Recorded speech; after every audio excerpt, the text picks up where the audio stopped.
Bonjour.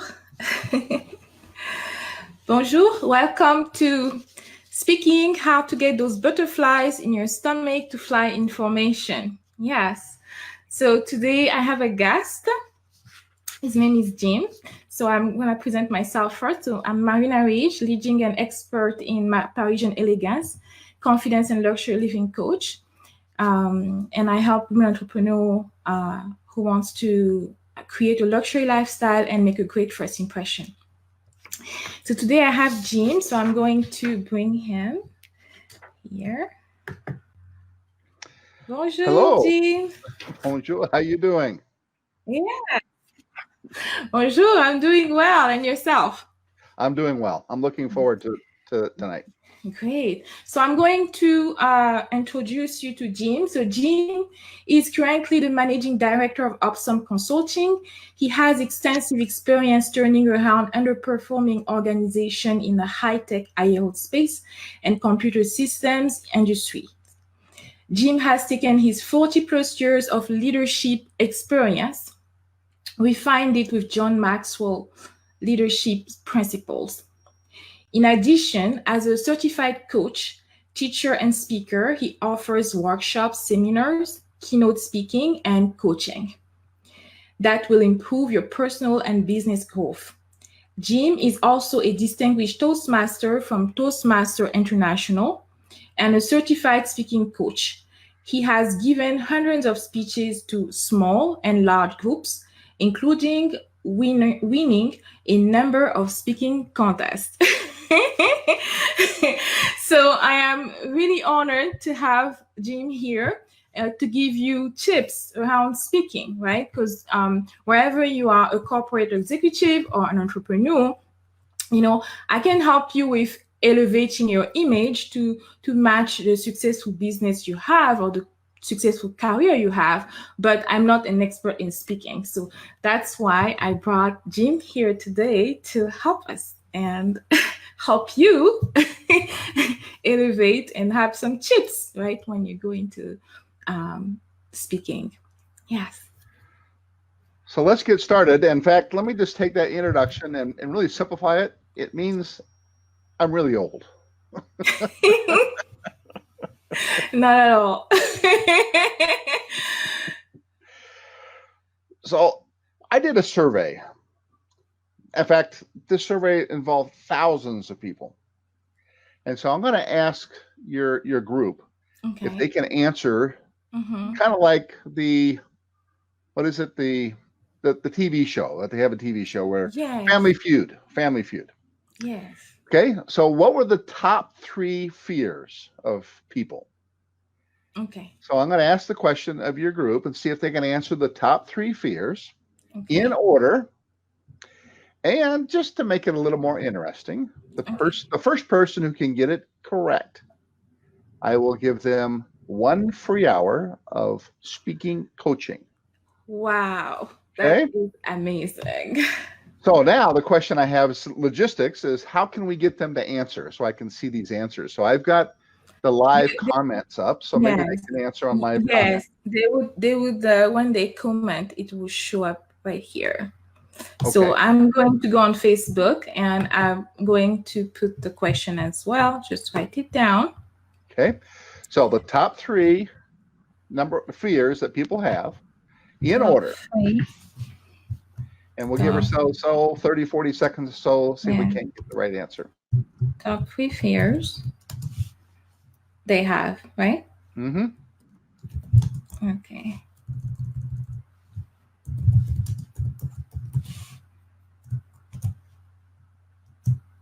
Okay, sounds great. Okay, so Maria, I see you posted it. So let's see if we get anybody who thinks they know the answer to the top 3 fears in order. Number 1, number 2, and number 3 that most people have. Okay, so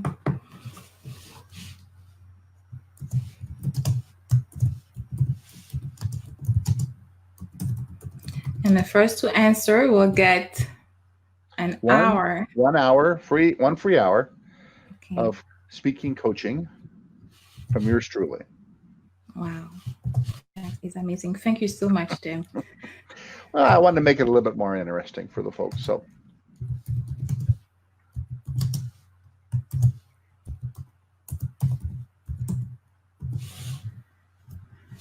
see if we get any responses. If nobody responds, I'll give you the answer anyway, and you'll lose that opportunity. Okay. Oh, wow. And you can answer as well, Maria. You can answer as well. Oh, I see. It's open to everybody. Oh, sounds great. Oh, so it's basically for me, it's being on stage and not remembering everything. Okay, that's one. But you got to get three, and you have to get them in the right order. Number one, number two, number three. Okay. Number two. Organizing your speaking, the way that that be more impactful for the people on stage. So that's two. And three, well, being interesting to your the audience that came to see you, right? So they're not sleeping. Those are your three. Let's see if anyone else has any guesses. We'll give them another 15, 20 seconds, see if they can respond. Okay.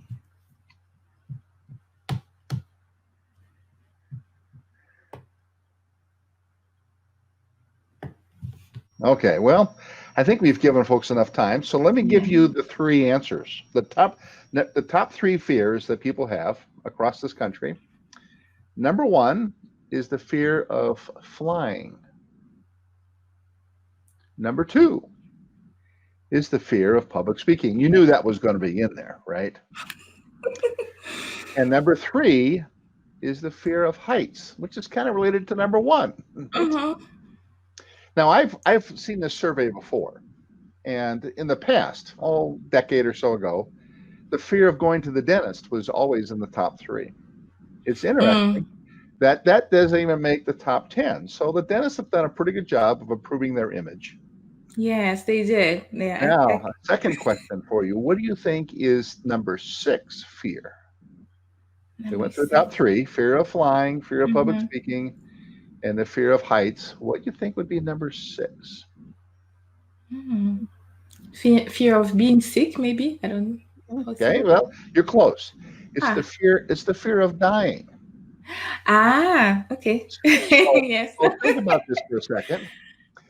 Most people would rather die than have to go speak in public. That's true, because it's the 6, right? So that's right. It's number 6. That's kind of interesting, isn't it? That's very interesting. Goodness. So what we're going to talk about today with your group of folks is we're going to talk about what it takes for them to overcome that fear a little bit. I'm going to give them some tips and help them get through that process. We're going to talk about organizing their speech and how they can do that, where they can have a compelling speech, and how to open that speech. So we're going to go through those things. So let's go through that first one. We're going to kind of get into this pretty quickly here because we don't have a lot of time. I'm going to talk about the 7 progressions that people make as a speaker. So level 1 is I call darkness. That's the absolute fear of speaking. People will refuse it if they're offered the opportunity. They're going to avoid it at all costs. That's the first level. And it sounds like a lot of people are at that level because it made number 2 on the list of the top 3 fears. Okay. The second one is what we call the level of we move from darkness into words. So we want you to learn how to communicate. So that jump from the level of darkness, or step 1, to the level of words is probably the single biggest jump that most people have to make as a speaker. And we're gonna cover a few things a little bit later to help you get through that transition. Okay. Now, most people don't go through from level 1 to level 2 unless they're forced to. A boss may come down and say, "You are speaking at this event and you can't get out of it." Right? I agree. Or for a few people, they have a really burning desire. It's something they've always wanted to go do, and they have this fear. They know it, but they're going to go do something. They have enough of a desire inside of themselves, they're going to go do something to overcome that fear. So usually one of those two things, a strong desire or they're forced into it. Mm-hmm. Now, for those that have a strong desire, I'm going to give a small, short commercial for Toastmasters International. So I would, if I was them, I would consider going to a Toastmasters International group locally in their area. And by the way, each club has a little different personality, so shop around a little bit before you decide which one you want to join. Oh, that's And it's excellent. relatively inexpensive, and it helps them get through these first 3 or 4 levels of progression. If you want to go beyond those first 4, you probably need something beyond just Toastmasters. But with Toastmasters, you can get to level 4, which is a pretty good speaker. Yes. It helped me. It's helped. I've watched it help lots and lots of other people. It will help your audience as well. And what's the difference between level 1 and level 4, just to have an idea? Well, you're trying to jump ahead. So I'm gonna answer that question for you. But we're gonna get to level 1, 2, 3, and then I'll get to level 4. Okay? That's the Okay, so level 2 is words. We're going from just absolute fear. We're not going to do it no matter what. Now I'm going to worry about what am I going to say? What am I going to say? I have to go give this presentation. I have to go give this speech. What am I going to say?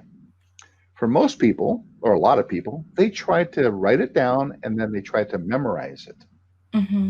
That is perhaps the worst thing you can do. We've all seen people, and maybe we've done it ourselves. We try to memorize a speech, we get partway through, and then all of a sudden we freeze. And you get this blank look on your face. That's terrible. And that's a terrible feeling, isn't it? Yes, it is. So sometimes we go back and, okay, I started here, and I go forward again, and then I freeze again. Worst thing you can do. And why does that work? It's a natural reaction. When you're that nervous, then you go into a fear or flight, right? The fight or flight stage in your life. And what your body does when it goes to that stage, it starts taking blood from your core and moving it to your extremities, so you can fight the evil or you can run away from it, right? Yes. And so when it pulls that blood away from the core, that includes your brain. And so your brain's not getting quite as much oxygen as it normally gets, which means it's got a higher probability that it's going to forget something. Yes. So you memorize that speech and that happens and you forget something. So let me give folks the first tip. If you're in that kind of stage between level 1, absolute fear, and trying to get into level 2, and you got to go give this presentation, don't try to memorize your speech. The worst thing you can do. Instead, write it out in larger font with larger spacing between it. Okay? And then write it down. In fact, I'm gonna give you a little cheat sheet. See this right here? Yes. This is part of the presentation I'm doing right now. Oh, wow. Okay? So I'm applying what I'm teaching you to this presentation today. And the reason this works is because I can read, you take page 1, you put it over to your left, and you have page 2 right next to it. And if you go through level 1, you can keep going. You don't have to flip a page. You don't have to do anything. You just keep reading on the top of page 2. And then you keep going. And then as you go, you slowly take page 2 and slide it over to the left. And now page 3 is in front of you. So now you have this, you can have this speech flowing naturally. Your nervousness kind of goes down because you have a security blanket with you. In fact, if you really practice often, you probably won't need these notes very much, but because you're still kind of nervous inside, you know you got them right here. Yeah, it's a safety blanket. It's really good. It's just to tell you that no matter what, I got you. I can look, and you want this large enough to easily see, so you're not looking through pages and saying, where am I at? You can just scan down and say, this is where I'm at. Now, what I also have done, just to let you know, this is on this page. You notice I've got 3 minutes here. When I practiced, I timed myself, and I said, okay, where should I be in about 3 minutes into my speech? If I'm limited to how much time I have, I need to kind of know where I'm at my speech. And I can keep track of myself.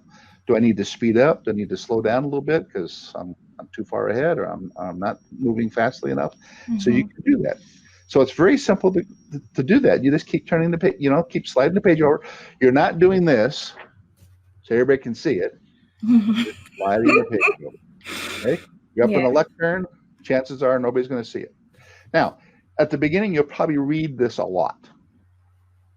But as you get more proficient, you'll be looking at the audience more and only glancing down at your notes to make sure you're still on track. And then you'll eventually get to the point that you just have maybe an outline and a few key points you want to make. So it's some progression. So for folks who are very nervous about level 1 moving into level 2, yes, do this instead of trying to memorize your speech. Yes. Okay. Worst thing you can do, in my opinion. Now, as you get proficient at this level, you realize it's not just what I say, but how I say it. Yes. What do I do with my voice? Oftentimes we're nervous. We go through it at lightning speed, warp 6. We go through our speech. And I hope you understand what I'm saying, because I'm really nervous and I wanted to do this really quickly, and you lose your audience. Right? Yes, exactly. So now we know, okay, I need to change my rhythm. I'm going to talk about something sad. And so I'm going to slow down. I'm going to get a little quieter. But then I'm going to talk about something exciting, and I can raise my voice, and I can accelerate the speech a little bit. And so you want your voice to kind of match your words, your congruence there. And that's level 3. Level 3 is your voice. So level 1 is darkness. Level 2 is words, what to say. And level 3 is voice, using your voice to accentuate. Now, there's a key thing in that accentuation, and that's the power of the pause. Okay. I just pause for about 5 seconds. You want to pause as you go through your speech, especially if you say something humorous. You want to pause for a second. Wait for them to react, right? Let them laugh. Let them catch up with you a little bit, right? If you just keep going, you're going to walk on top of your audience verbally. You're going to walk on top of them, and you're going to lose your audience. So you want to pause, and sometimes the most powerful thing you can say is nothing at all. Okay, that was just about 10 seconds. Seemed like a long time? It did when you're speaking. It was actually a great time for me to kind of go through in my head what you just said. So so that's really good. These are little subtle things, right? But they're very powerful. Yes. Now, as you leave level 3 and you'll be learning to have your voice match your speech, the next thing is, what do I do with these hands? What do I do with my body? Maybe I'm nervous and I'm on stage and I'm pacing from one side to the other side and back to the other side again. And you want to work the stage if you can. I prefer being on stage. I prefer engaging with the audience, getting that feedback. And I like working with the right side of the audience and speaking to them, and then I'll slowly work my way over to the left side of the audience and I'm speaking to them, and I'll work the middle. And sometimes I will physically move, but I want to make it where it's on purpose, not just I'm pacing back and forth. So so when you get your body, level 4, your body, level 3, your voice, level 2, the words, and you've overcome level 1, absolute darkness because you're on stage, you're becoming a fairly proficient speaker at that level. You're enjoyable to watch. People are having some fun. And there's it's by step like this, So we have talked about 4 of the 7 steps of progression. Now, I'm not going to spend a lot of time. We don't have a lot of time to spend on levels 5, 6, and 7. But I'll give you the titles. 5 is entertainment. When you get from that point to your speech that you're actually entertaining, people are enjoying listening to you and what you're having to say. And that requires a focus on them. And everything you say and do is for them, not about yourself. Level 6 is influence. Not only are you entertaining, but you're also beginning to influence your audience. People forget that speaking is really selling. You're selling an idea. You're selling a presentation. You're selling something. It doesn't have to be selling a thing where they got to go spend money for. But you're selling something to people. And so influence is important. And the Certainly, last if you corporate, you might just be talking to other employees or, one. other people in the organization and presenting your ideas. So, yeah. Exactly. In fact, one of the toughest things to do is if they're a business owner and they're trying to Mhm. go public, is to go do a road show to get investors to go invest in their company. Yes. That is extremely demanding. And so for some of your business owners who are perhaps considering that, that's a very demanding task. Hmm. Is it's called a roadshow because you're on the road and you're going from place to place to place. You're going to these investors and you're giving your presentation and you have to fielding some questions. And so it's a very demanding type of speech. So some of the business speeches are very, very demanding. It's not just speeches for entertainment purposes or speeches to influence an audience of folks, keynote speech, for example. Hmm. It's very, very demanding. So now let's go to, okay, we've talked about level one, going to level two. That's the biggest jump that Hmm. most people have. Yes. I'm going to spend a little bit more time on what it takes to get to level two. Okay. The words that you have to go speak. So before you start writing down your first line of your speech, I want people to do two things. The first one, what is the key message of their speech? The one key message, not 5 key messages, but one key message. What is it? Take some time and jot that down. What is the key message of this speech? At Okay. the end of the speech, what do I want people to be able to go do or say or change, whatever that message happens to be? I'm going to write that down in the Okay. And when you comments. write down that key message, keep it in front of you as you work on your speech. And the second thing I want you to do is I want you to have 3 or 4 key points you're going to make in your speech. Now, we say in the world-class speaking system, if you squeeze too much in, you squeeze your audience out. Mm. And Yes. that's a common practice. In fact, my bachelor's degree was in engineering, and engineers are notoriously bad about doing this. You squeeze too much information in, and you squeeze your audience out. So the rule of thumb we like to use is just have one major point for every 10 minutes of speaking. So if you've got a 45-minute speech you have to go make, it should be 3 or 4 key points, Okay. not 12 key points, 3 or 4 key points. If you need to cover 12 key points, makes another 3 or 4 in speech number 2 and another 3 or 4 in speech number 3. And tell them up front, this is what I'm going to cover. If you do those 2 things, you've got the foundation of your speech already organized. You notice I've not talked about an opening yet. Yes. We've talked about the main message. Mm-hmm. Talked about 3 or 4 key points you want to go make in your speech. When you Mm-hmm. write down those key points, I want you to put it in a phrase of about 10 words or less. Mm. That's going to force you to really get it right down to the meat. 10 words or less. You want that phrase. Now that we're going to use that phrase later on. I'm going to show you how we use that phrase later on. Now, when you do all that, you've got your speech kind of figured out. You know what you're going to talk about, what the key message is. You know these 3 or 4 points you're going to use to build to that message. Now you're ready to sit down and write your speech. And in fact, I would suggest you write the body of your speech first. What's point 1 I want to go make? What's point 2? What's point 3? What's point 4? Mm. Do all those things work together? Do they flow nicely? Mm-hmm. Do they support the main message I want to go get? Yes. Okay? If you get that done, now all you have to go do is have an opening, a close, and build some transitions in between. Mm. Okay? The last thing I'm going to work on is the opening. I'm going to work on the close next. And there's a couple things on the close. If you think about it, you've got the close in your main message. You've got the close and the key points. So when you do your close, you kind of summarize those key points. It supports your main message. And the only thing left to do is what is the next step for the audience to go take. And there Yeah. should be one Call next, to action. the call to action, one next step. That next step may be go home and spend more time with your family because you're working too much. If that's Mm-hmm. if your speech is to deliver that message, and the next step is to get them to go do that. That's your next step. Mm-hmm. Okay.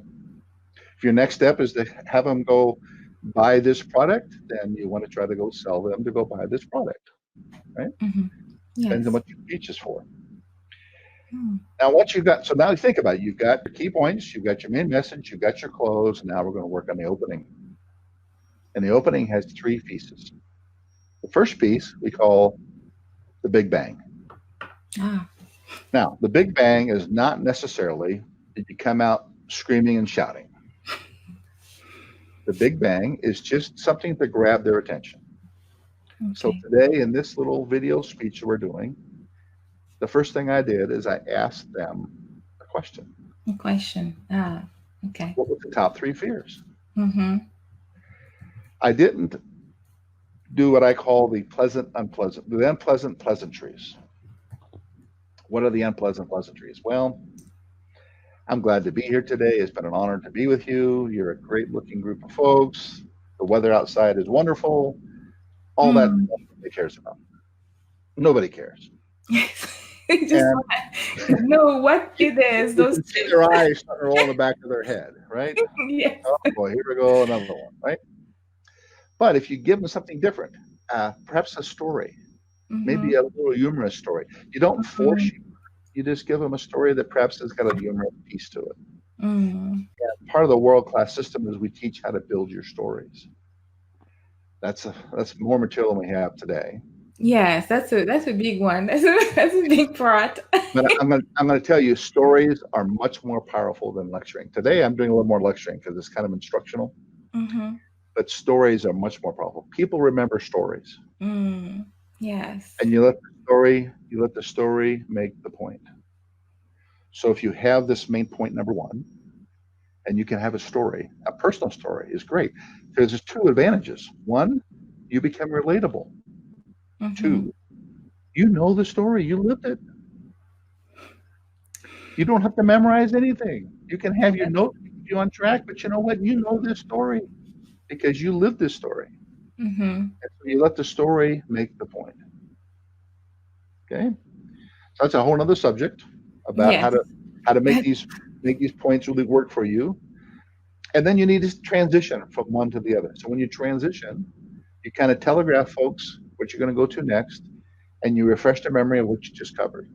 Okay. Think about it. I did that a little bit earlier. I Mm-hmm. remind you of 4 points. We went through the 4 points, 4 points. Yes. Mm-hmm. and then we went forward into the next talk about building your speech. Mm-hmm.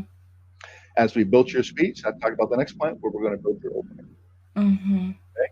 Yes. So you build these transitions. So here's your speech. You have an opening with 3 points to it. Big bang, a message or a promise, and the last thing is a roadmap. So when I opened this speech today, I had a question to get people to think. Mm-hmm. Then I told them what they're going to learn, 2 or 3 things that are going to help them overcome their fear and become more comfortable speaking. Yes. And then I gave them a roadmap. We're going to talk about these 7 progressive steps. We're going to talk about how to organize your speech, and how to build your opening. So those are my 3 points. So you give them you grab their attention, you give them the promise, the benefit to them, and you give them a little roadmap. And the roadmap is your points, the 3 or 4 points Yes. together. Okay. Hmm. Remember that phrase of 10 words or less? Fantastic. There's your roadmap. Phrase 1, phrase 2, phrase 3. Okay. So does this speech kind of make sense now? This process kind of Oh, makes wow. Yes. You actually gave much more than I thought. We actually understand how it works and the different levels, right? Because the thing is, when you go into speaking, you don't even know what level you are at. So it's actually great to actually know exactly which level you are at, so you can you know work on all these issues that you're having right. more easily. So you asked for a little Q&A time. You said I've got about a half an hour and a little Q&A time. Well, if you look, Mhm. we're pretty close to that half an hour mark, aren't we? Right? Yes, yes. Remember my little page here? I got different times here. See? Yes, very Okay. good. I'm going Now, to. before we get to the Q&A, let me just let folks know. Okay, we're going to open up for some questions if they have some questions. And Mhm. if they have some, I'll answer any questions you have, as long as it's related to the topic at hand. Okay. I don't want to get drifting into politics or anything else. Let's just talk about the topic at hand. And by the way, I want to point out, remember that tip I gave to your group of folks before we Yes. a week or so? I said Yes. you build your Q&A toward the end, but not the very last thing. So I'm going to do that tonight. So we're going to have a Q&A, then I'm going to come back and I'm going to kind of wrap up with for a few minutes at the very end, and we'll call it the evening. Sounds So good. let's open it up to your folks for some questions and answers they may have. Yeah, let me check. And you can also talk about last for those that weren't here and didn't hear the tip that you gave last time. You could talk about it again while I'm looking at the Facebook group. And if you're listening to the replay of this live stream event, you may also leave your comment. Okay. Please, and I like feedback. Like I said, I prefer being on stage because I get to read the audience. So okay. So we don't have questions right now. I did that great of a job. I think so. Why not, right? I think they probably still like thinking about it, because we covered quite a bit. So I'm sure they will have question later. So if you listen to it again, that was a lot of information, really great information, a lot of tips to really help you with speaking and how to get those butterflies in your stomach to fly information, really, right? Because the moment you have fear, then you can't really your message won't go well. But what Jim just did now is to give us a lot of tips into how to knowing first what your level, what level you are at, so you can actually go and work on what's not what you don't know, right? Because if you don't know it, then there is nothing you can do about it. But if you know exactly which level you are at, then you can find Jim, and he can help you with improving those parts. Plus notice that every speaker goes through that process, as I said earlier. Mm-hmm. And so if you're a level 1 or level 2, that's okay. Every great speaker has been at level 1 and level 2 themselves. Mm-hmm. This is a learned ability. It's not, I mean, some people are just naturally outgoing, Mm-hmm. but everyone can learn how to speak. It's a learned trait. It's not just, you're not born with it. So, so that's a beautiful message. Anyone can learn speaking, right? anyone can. Anyone can. So that's a beautiful message, yes, to end with tonight. So I have one more quick item. So if anybody who's been listening tonight and maybe they just want to spend a little more time thinking about it, if they contact me, so you have a little banner that says find Jim at opsconn.com. So my email address is jim.ishoy@opsconn.com. Let me put that as well. I'm going to make a banner for that. Just a second. And while you're doing that, if they'll send me an email this evening, mm-hmm. and they would tell me what they'd like to go work on. Maybe they're at level 3 and like to get to level 4, or level 4 want to get to level 5. If they could tell me what they want to go work on, I will give them a 50% discount on my coaching services. Wow. Only for those folks that contact me this evening. So it's limited to tonight. I can't afford to give that to everybody to the world, but to your great audience of folks, if they contact me tonight with an email, I will contact them separately, give me some contact information, and tell me what you want to work on. And then I will arrange to give you a 50% discount. I'll give you a discount code you can use for the service you want to sign up for. So just let folks know that that's available to them. And if you miss the window of tonight, you can still contact him at the same email, right? That's correct. And we can talk separately if they want to listen to this rebroadcast and they want to do some coaching. Let me know ahead of time. I'm sure we can work up something. But for those folks that were here tonight, took the time out of their busy Thursday evening and here tonight, I want to give them a little reward, and so that 50% discount's available to them. Yes. So make sure that you say you listen to Jim at Marina Ridge, right? Send me the email to me this evening up Yes. until midnight Pacific Yes. time. Send it to Yeah, me. so you have a few hours left. So that is amazing. I'm so happy that you did that for everyone in my community. So I'm so happy they're getting this, and this is beautiful. So yeah, I like to encourage you to actually take him on his offer. Yes. Ah. And by the way, for those that maybe I do this remotely. So I did a coaching for a very accomplished speaker Mm-hmm. who wanted to refine his speaking skills.